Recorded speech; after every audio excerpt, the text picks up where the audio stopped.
let's try to solve this problem here. You have an object that is 24 cm from the center of a silvered spherical Christmas tree ornament, 6 cm in diameter. So a silvered spherical Christmas tree ornament is something like a glass ball that you see hanging around on the Christmas tree usually during Christmas. So those glass balls here, they usually spray with a coating. In this case, it's silvered. So you can think of it as a shiny surface or a shiny surface around the glass Christmas tree ornament. So because it's shiny surface, you should expect that light will reflect off it. So the surface of this glass Christmas tree ornament will act as a spherical mirror actually. So this is our glass Christmas tree ornament and it's 6 cm in diameter converted to 0.060 meter. So now because it's a shiny surface, we are going to place an object 24 cm in front of it. So let's say here is where we place our object. Then light will get reflected off this side of the Christmas tree ornament. So we are going to focus on the left hand side of the Christmas tree ornament over here. So let's probably remove some portion of the glass Christmas tree ornament.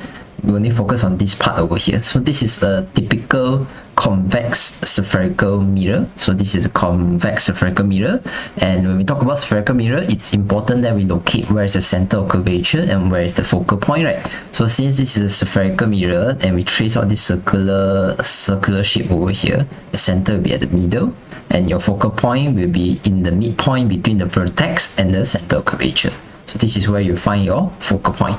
So we know that the diameter is 6 cm, so half of it will be our radius, and our radius of curvature will be 3 cm. And since the focal length is half of the radius of curvature, then we know that the focal length should be 0.015 meter. So this is the setup that we have right now. Okay, so that's we expanding the information that this ornament has a diameter of 6 cm. The next information we have is that the object is 24 cm from the center. So this is the center of the ornament. So we are going to say that our object is 24 cm from the center. Okay, so it's from the center, it's 0.240 meter. But when we talk about the object distance, when we talk about image distance, we are always saying the distance of the object or the distance of the image from the vertex of the mirror. Then this is not the vertex of the mirror, this is the center of curvature of the mirror. The vertex of the mirror will be somewhere over here. So if you want to obtain the object distance will have to be taking 0.240 minus by the radius of curvature over here. If you take 0.240, which is from the object to the center, you minus by the radius over here, what you get is this portion from O, the object, to the vertex of the mirror. And this part is 0.210 meter. So this is the focal length that we are this is the object distance that we're supposed to use for our equation. We are not supposed to substitute in 0.240, and that would be incorrect. Okay, so once we are clear with where everything is being positioned, maybe you can start to solve this problem here. The question asks for the position and the magnification of its image. So if they are asking for position will be the image distance, right? So because they're asking for image distance and we have the object distance, we have u, we need to find v. So it's a very typical kind of mirror equation kind of question. 1 over u is equals to 1 over v is 1 over u plus 1 over v is equals to 1 over f. But when you're using this equation, remember it's very important that we determine the sign for u, v, and f. So we know that u here, u is equals to 0.210, but as what I usually say in class, if you're talking about object distance, or you're talking about image distance, or you're talking about radius of curvature, always make sure you attach the sign in front of your value. So in this case, this is an object. You compare it with the incident ray. Since we know that the incident ray is shining on the left hand side of our spherical mirror, the incident ray is on the left hand side of the spherical mirror, and the object is also placed on the left hand side of the spherical mirror, and so we can say that the object is at the same side as the incident ray. Object same side with incident ray, therefore it is a positive value. So we should put it as u is equals to positive 0.210 meter. Okay, for the focal length we have to take the radius of curvature and divide by 2, and essentially you get 0.015. But this 0.015 right here, to determine whether it's positive or negative. So for focal length, we can determine whether it's positive or negative by comparing the center of curvature, the position of the center of curvature, with the reflected ray. Okay, so the center of curvature over here is on the right hand side of our spherical mirror. This is on the right hand side, and we know that the reflected ray is happening on the left hand side of the mirror. The ray comes from the left, incident onto the mirror, and it gets reflected back to the left. So the reflected ray is on the left, but the center of curvature is on the right. Therefore, you can say that the center of curvature is at the opposite side of the reflected ray. Because it's at the opposite side, we know the f will need to be a negative f. Okay, so this is how we make sure we get the sign of u and the sign of f correct. So once we have cleared everything here, we can substitute in our question right now. Okay, positive 0.210 plus 1 over v is equal to 1 over f. Okay, if you want to show it carefully, you can take negative that's needed. You can take the diameter 0.600 divide by 4. I think that's fine as well, because divide by 2 allows you to get the radius curvature, another by 2 allows you to get the focal length. So you can substitute it like this way in order to obtain this 0.015 over here. So if you calculate it, I believe you get v is equals to negative 0.014. Okay, so the negative here means by the image is on the opposite side. Image is on the opposite side of the reflected ray.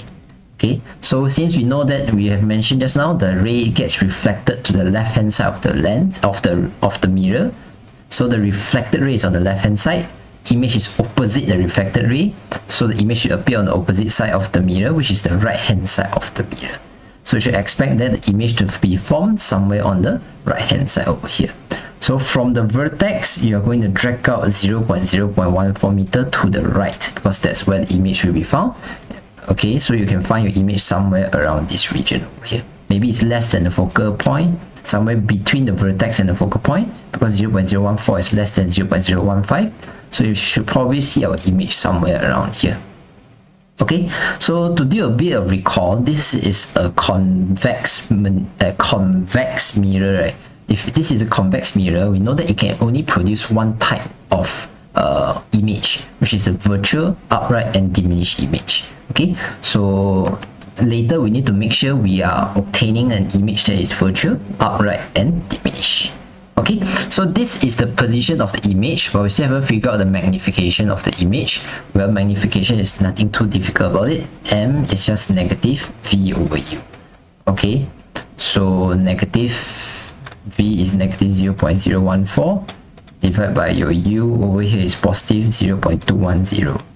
So from here you can get the answer to be positive 1 over 15, which is about 0.067.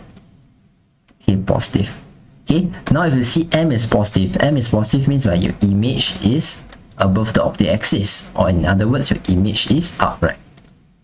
Okay, if v you get negative, v negative also means by the image is virtual. Okay, so your calculation is already showing that it's virtual and it's upright.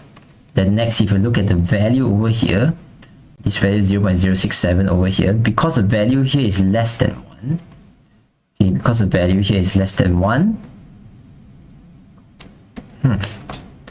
Very bad drawing today.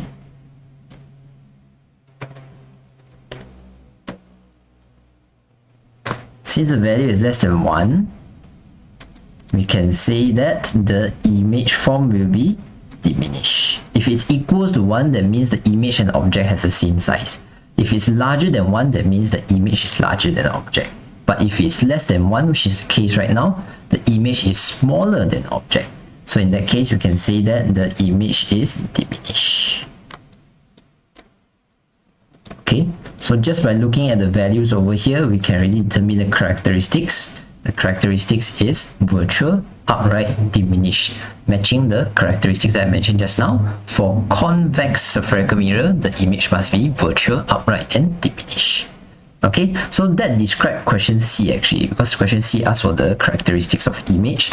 So for question C, I can just answer it to be, if it's virtual because your V is negative, upright because your M is positive, then diminished because your M has a value that is less than 1.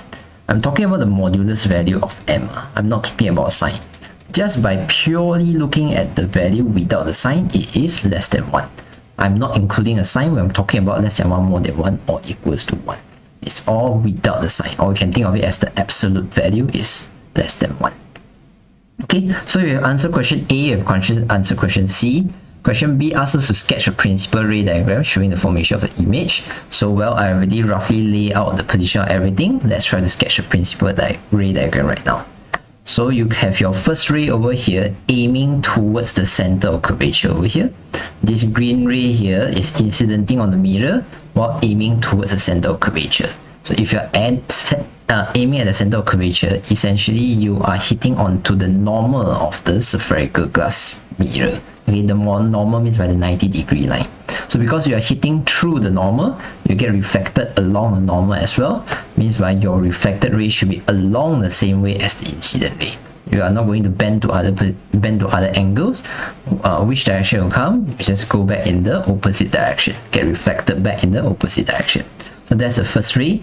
The second ray that we can draw is an incident ray that is aiming towards the spherical glass mirror, but aiming towards the focal point. If you are aiming towards the focal point, what happens is the reflection will be parallel to the optic axis. So this is a reflection that is parallel to the optic axis, and this is one reflected ray that we have pointing this way.